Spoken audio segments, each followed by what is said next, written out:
Hello, everyone. Thank you very much for being here.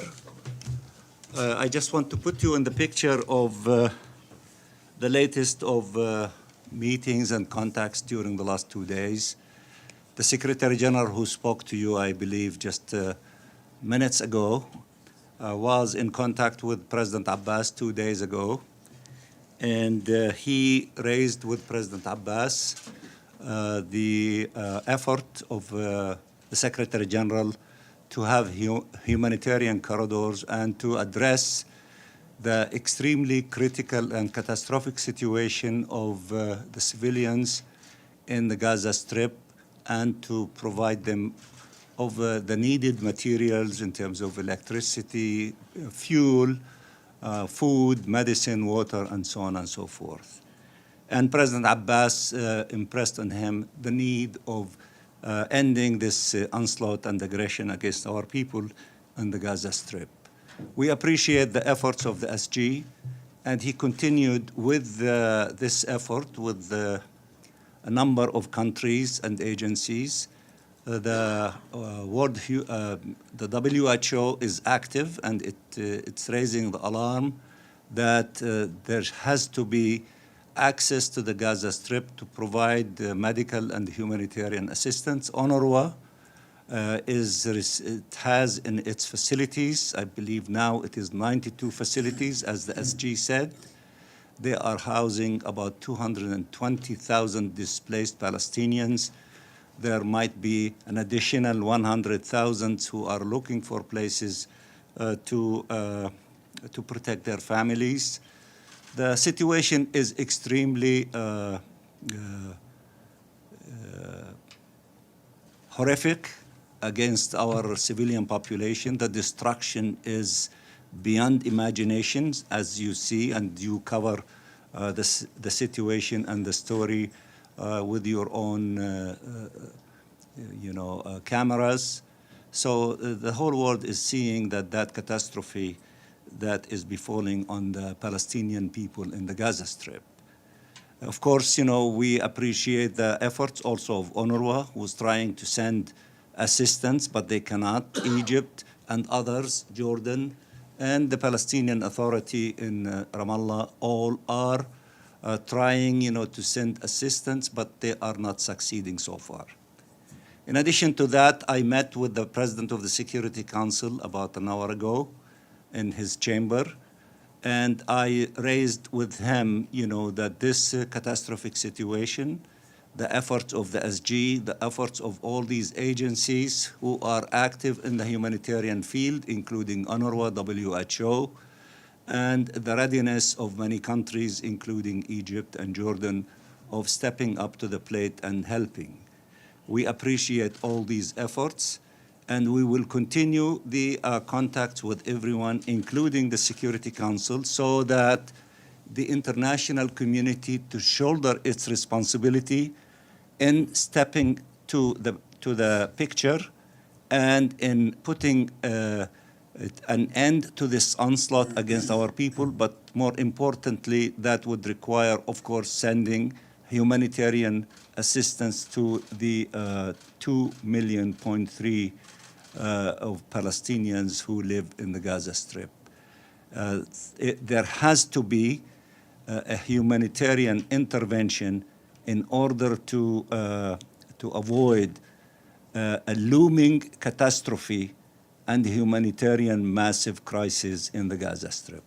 We will continue with these efforts with everyone.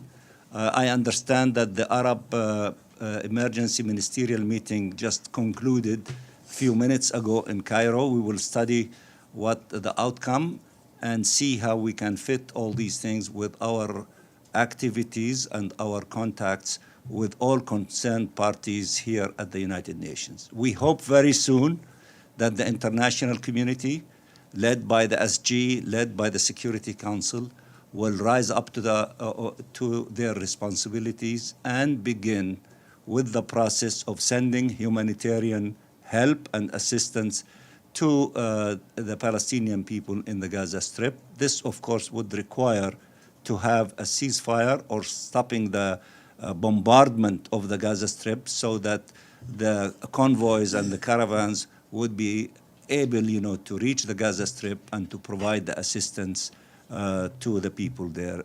And if we succeed in this collective effort soon, it is needed, it should take place, then that would open the stage for other possibilities to deal with all other pressing issues.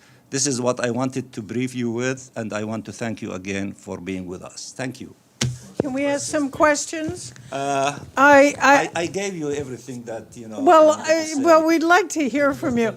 Just, okay, I've sorry. been asked by UN Correspondents Association to thank you for the briefing on behalf of Valerio, who couldn't Thank be you. here.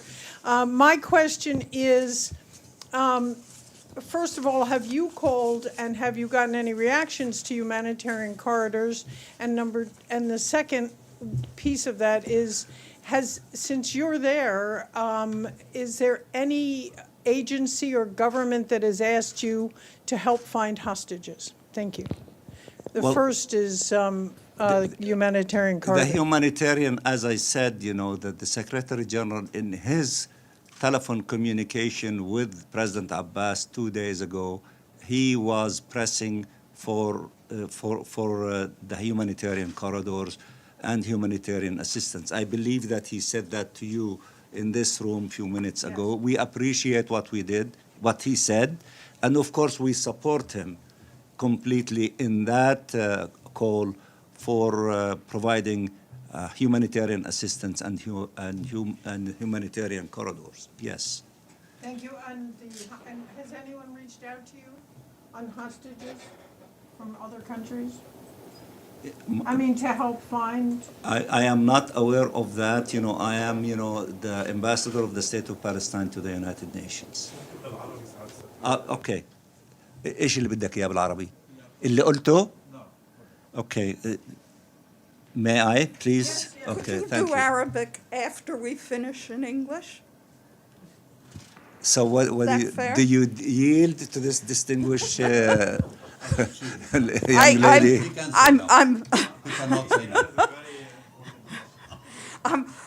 I'm sorry, on behalf of the United Nations Correspondents Association, thank you for doing this briefing. You're very Again, welcome. Okay. if Pamela said so. Both Mr. Ambassadors, this attacks by Hamas and the reactions have certainly put a spotlight again on the decades-old conflict between the Palestinians and Israel. Trying to look ahead, which I know is difficult at this point, what would you like to see come out of this violence at the end? Do you think that there's perhaps now a broader interest in trying to resolve the conflict? Well, before I give the floor to my friend, let me just say a few things. In the press conference that I had a few days ago, I left at the end by saying that we have three pressing issues that we need to address. The first one is to stop this carnage of civilians, and as we see it displayed in the Gaza Strip, meaning that the immediate issue that all of us should come into agreeing to is to stop the fighting, to allow humanitarian assistance to reach the people there so that we can, after that, address the issue of the protection of civilians, especially civilians in the occupied territory. And thirdly, to start thinking about a political horizon. Now, if we keep repeating the same thing of one cycle after another cycle of violence every few years, and expecting that in one hand for some, the elimination of the Palestinian people and the Palestine problem And that is not happening. We've been in that situation so many times before, and those who thought that, and Prime Minister Netanyahu said it more than one time, the Palestine question is behind us, the Palestinian problem is finished, the Palestinians are behind us, or so that if you keep repeating that, expecting different results than what you're receiving, which is more and more of tragedies and pain and hatred and deepening of the conflict, then you are delusional. You are not living reality. What we need, if people, to learn the lessons from all these tragic, incidents, is to move in the direction of making peace. Peace would require that the Israeli side to recognize that we exist and we are humans and we have national rights and aspirations, and these national rights and aspirations should be fulfilled, and there is global consensus on them. The two-state solutions and people to live in peace and harmony as good neighbors, which would require the end of occupation. And I sincerely hope that that would be the case. And I'm like you, I read, many things that you publish, and I read articles in the New York Times where some people were trying to draw similarity between what happened in October 1973 and this October, that when things to calm down, that maybe there will be a peaceful solution to this conflict that lasted way for too long, for 75 years.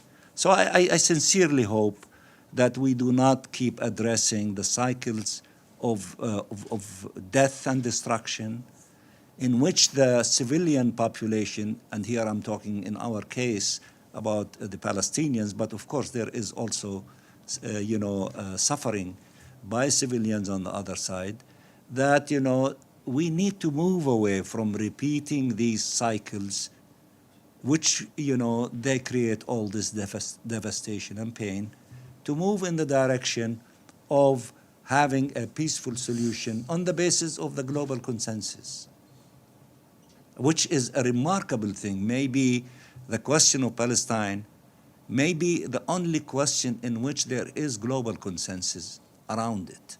Let's implement the will of the international community on the basis of this global consensus. And I can assure you that there are, that the Palestinian people and their leadership are so strongly committed to that trend, but instead of strengthening that trend, there are those who are marginalizing that trend, and then therefore you will see the different forms of resorting,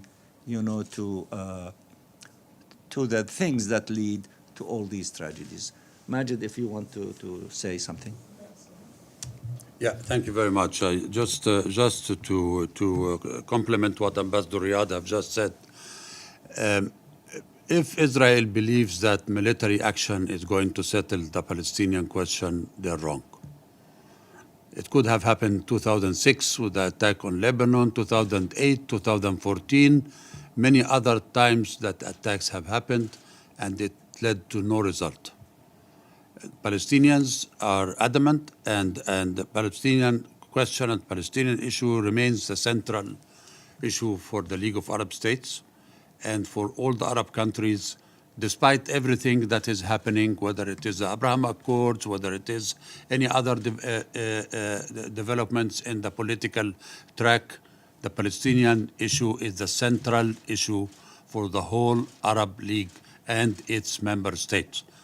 And that is the main essence where the resolution that was adopted today of the League of Arab States Council of Ministers is leading from. This resolution, if you allow me to give you just a glimpse, it will come to you as an official document, but it will take a couple of days or 3 days. just it has three preambular and 12 operative paragraphs. The three preambular is I will just try to summarize it from Arabic copy that is before me.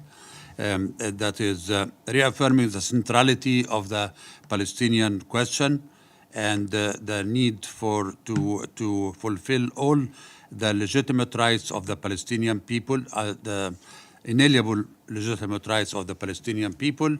Above all is the self-determination and living in peace in its independent, sovereign state on the borders of the 4th of June 1967, with East Jerusalem as its capital.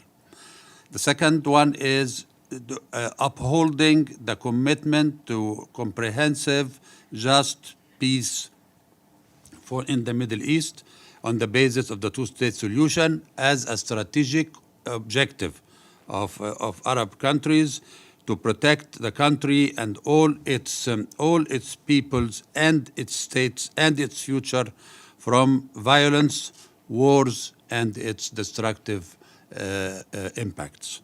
The third one is the reaffirmation on all other resolutions. The main operative paragraphs, first emphasizing the importance to cease fire in the Israeli war on Gaza and on the escalation in the West Bank and the surrounding, inviting all parties to self-restraint, warning from the catastrophic humanitarian security impact of this kind of escalation and expansion, working with the international community on launching an effective and immediate move to in implementation of international law in protection of the security of the region and its stability, of the escalation of cycles of violence,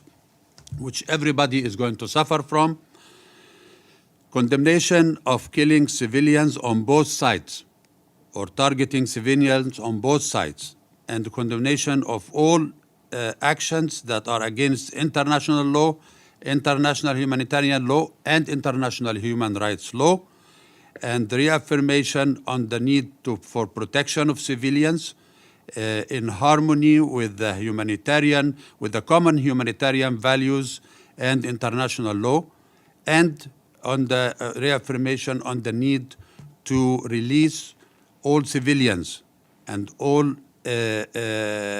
hostages and Prisoners, Palestinian prisoners. all prisoners. And then condemnation of for all what the Palestinian brotherly people is suffering from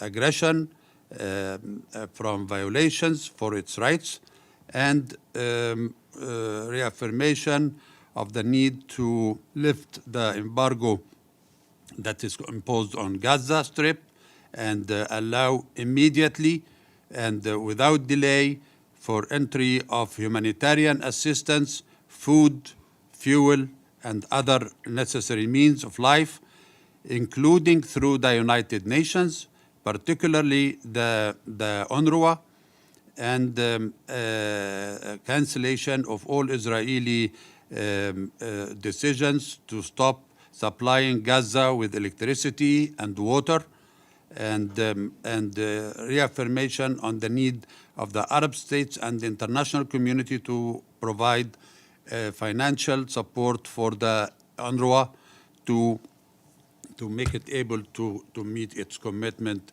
at this particular time.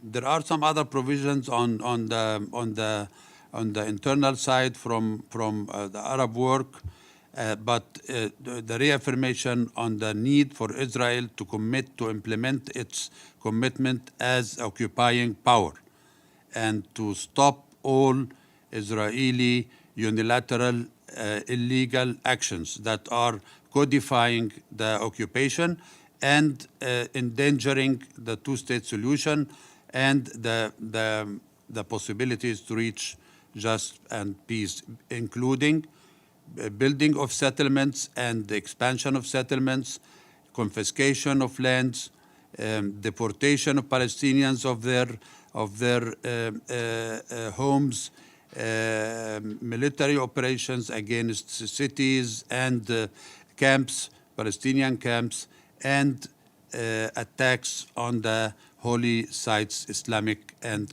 Christian. The peace and security in the region is the basis for our work, and the rest is going to be the same, and it's coming in the same effort. So this is what is the basic results that came out of the meeting of the Council of Ministers of the League of Arab States. Thank you. Ambassador, can I ask you? In Arabic, for Nabil. I promised Nabil, I just to have say. a quick follow-up. What specifically? We need to say something in Arabic, please. Because we're covering this live, We'll so follow up it's very afterwards. important for us to Don't have worry. at least a brief Do you, statement. you insist on the follow-up now? Edith, come. Okay. Ask, here, come on. I just wanted to know what specifically especially the Arab League is doing to prevent spillover into the region. Here, facing me. Yeah, I will only answer if you come here.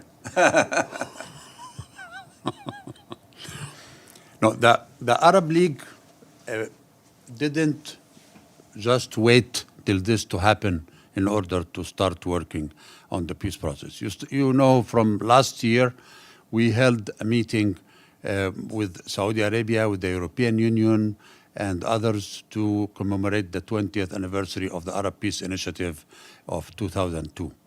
And we agreed on relaunching again from our side in view of the decision of some big powers to look eastern and not to look to the Middle East. We agreed that we will work closer with the European Union and with other partners that are willing to work on the peace process in the Arab world. And we started this work last year. And there was another meeting that was held in Brussels in March this year between the European Union and the Arab League. And there was a meeting in the last high-level week that was chaired by Saudi Arabia and joined by Egypt and Jordan and the European Union and the Arab League, whereby we agreed to convene 3 committees, one political, one economic, one humanitarian, to get the peace process moving. But we cannot get the peace process moving without the support from the Security Council, whereby the quartet has not met for several months or several years, and whereby main parties in the peace process are not even paying attention to what is happening in the Middle East. We will have a meeting on the 20th on the role of the regional organizations in working with the United Nations in achieving peace and security. And I'm going to say that in that meeting, because we cannot work alone. We have to work. Either we work with the UN or we work with other outside powers and people who would like to reach peace. But if there is no wish to peace, and if everybody in the Western media is coming to say we are only supportive for Israel and we don't want to talk about peace, this is not going to help. That is what I can say to you. Thank you. And to you, Nabil, a few things in Arabic. Okay, Edith. كما قلت كان هناك تواصل هاتفي بين الأمين العام والسيد الرئيس محمود عباس قبل يومين. من جانبه الأمين العام أكد في هذا التواصل على ضرورة المساعدات الإنسانية وفتح ممرات آمنة إنسانية لتوفير الغذاء والوقود والماء وكل مقومات الحياة للسكان المدنيين، وأكد على ضرورة أن يتم ذلك من خلال الجانب المصري. وبطبيعة الحال هذا الشيء يعني لا يمكن أن يتم إلا إذا تم توقف العمل العسكري البشع الذي تقوم فيه إسرائيل ضد السكان المدنيين في قطاع غزة. وبذلك طالب السيد الرئيس محمود عباس من الأمين العام وقف العدوان على الشعب الفلسطيني والإتاحة هذه المساعدات لتصل إلى الجهات التي تحتاجها. طبعا أنتم تعرفوا التفاصيل عن حجم الكارثة الإنسانية التي هي الآن تقع على 2,300,000 فلسطيني من السكان القابعين في قطاع غزة، حيث الدمار هائل، ومدارس الأونروا تحتوي على أكثر من 220,000 نازح من بيوتهم المدمرة إلى هذه المدارس. ولذلك في حاجة ملحة إلى مسألة المساعدات الإنسانية فورا لتصل إلى السكان المدنيين، وبطبيعة الحال وقف العدوان في نفس الوقت. نحن نثمن هذه الجهود للأمين العام ونعمل معه عن قرب.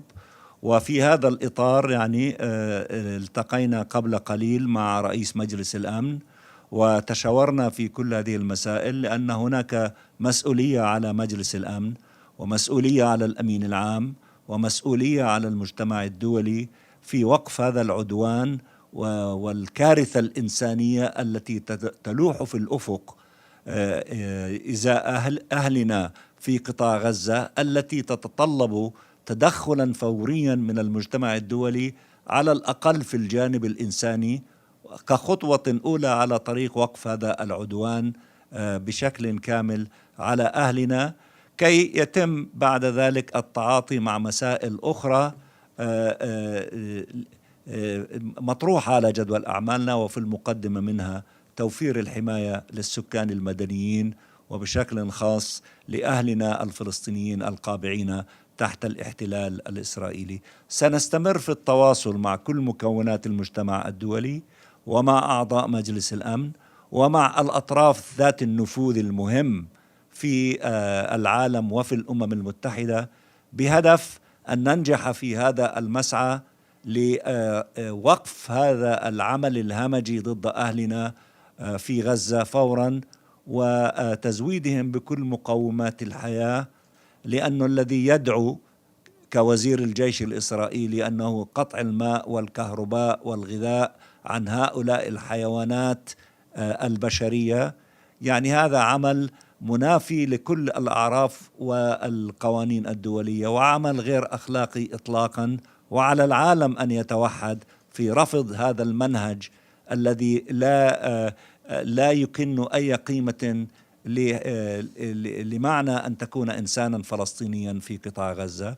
وسنستمر في هذه الجهود وسنتشاور مع جميع الأشقاء والأصدقاء.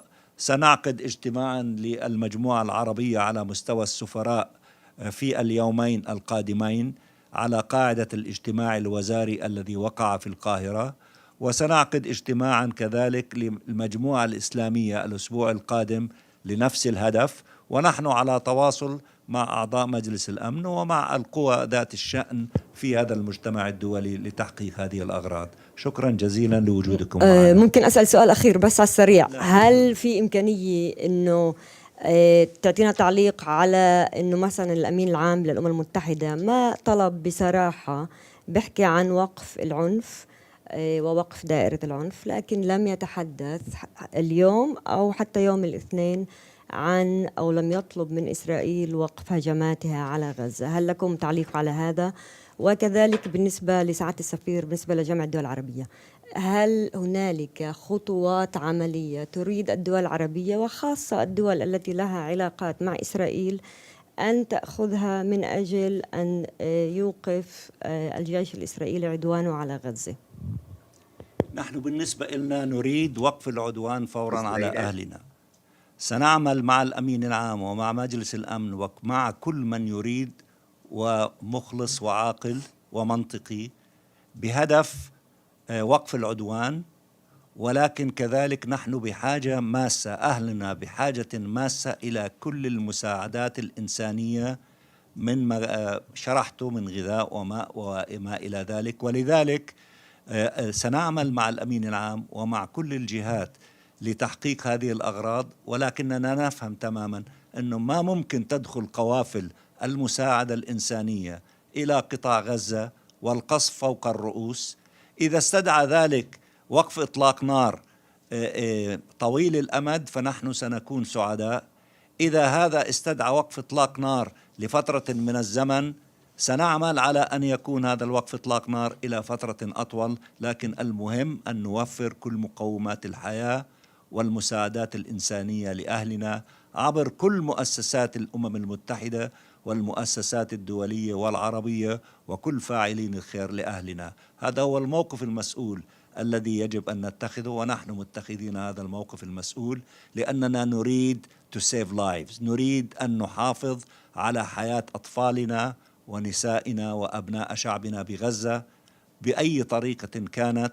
وحتى إذا اضطرتنا أن نتخذ خطوات أولية سنتخذها ونبني عليها ونوسع هذه الخطوات إلى أن يتوقف هذا العدوان بشكل كامل عن أهلنا في غزة. يعني أعتقد أنه بالنسبة لجامعة الدول العربية يجب أن نفصل ما بين مواقف جامعة الدول العربية كجامعة الدول العربية ومواقف الدول الأعضاء كأي منظمة دولية، حتى في الأمم المتحدة ما بين مواقف الأمم المتحدة ومواقف الدول الأعضاء.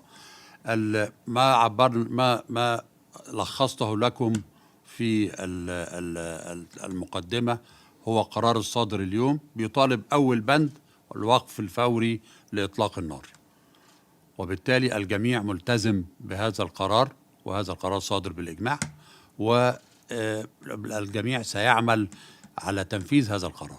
كيف سيعمل كل واحد ثنائيا من خلال اتصالاته ومن خلال زياراته ومن خلال تليفوناته ومن خلال ما سيقوم به من جهود، هذا أمر متروك للدول الأعضاء. كل دولة تقوم بدورها وبتنسيق مع معالي الأمين العام، والأمين العام سيقدم تقرير في أقرب فرصة عن تنفيذ هذا القرار. إحنا كجامعة عربية أيضا بنؤكد على أهمية دور الأمين العام للأمم المتحدة في موضوع المساعدات الإنسانية، ولا نقبل أي تهديدات تطلقها إسرائيل بقصف أي مساعدات إنسانية قادمة من أي جهة، لأن لابد أن نفصل كما نفصل أو كما نتحدث عن المساعدات الإنسانية أو عن في أوكرانيا، أو نتحدث عن المساعدات الإنسانية في أي موقع آخر. لابد أن نتعامل مع نفس الموقف كما نتحدث في القضية الفلسطينية. قضية أوكرانيا قضية احتلال، والقضية الفلسطينية قضية احتلال أخرى، وبالتالي لا يمكن أن يستمر التعامل بمعايير مزدوجة في كل هذه القضايا. شكرا جزيلا.